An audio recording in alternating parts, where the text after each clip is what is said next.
suis ravie de vous retrouver pour cette nouvelle capsule. Je suis Vanessa Millet, coach philanthrope, conférencière, et j'accompagne toutes les personnes qui le veulent à améliorer leurs relations, à mieux s'affirmer face aux autres, à prendre la parole en public, à développer une communication harmonieuse, bref, à prendre votre place, à être vous et à gagner en confiance et en affirmation de soi.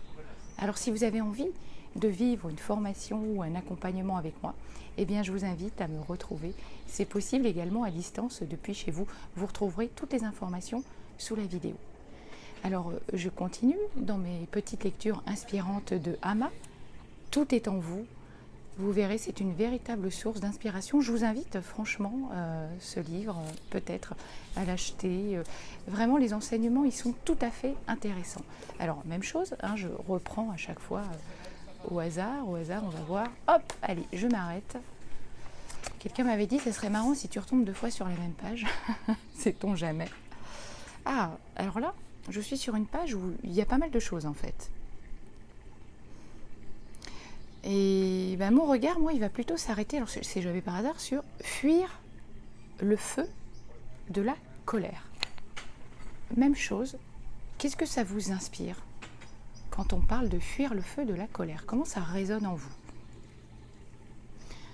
Un autre élément d'importance dans notre vie, c'est de parvenir à contrôler notre colère.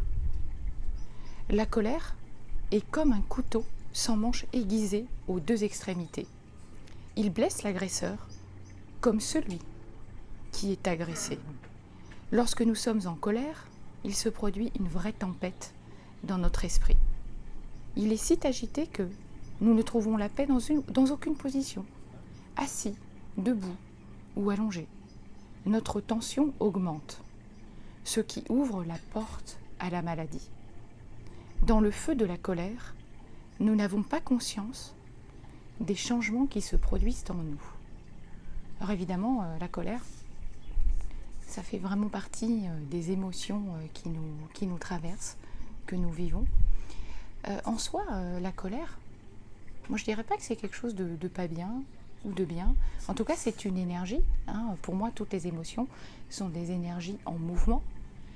Et du coup, je pense que si on apprend à orienter la colère d'une certaine façon, bien ça peut être tout à fait intéressant. En tout cas, ce qui est sûr, c'est que la colère, on ne doit pas la laisser rentrer en nous comme ça. En fait, l'idée, c'est vraiment... Alors oui, bien sûr, elle va rentrer en nous, mais comme je dis, après, il ne s'agit pas de la ravaler. La colère, il va falloir l'exprimer, la sortir d'une certaine façon. Voilà. En soi, ça peut être une énergie qui peut être tournée vers le positif, la colère. En tout cas, de mon point de vue. Voilà. Il s'agit de bien l'utiliser, d'en faire quelque chose.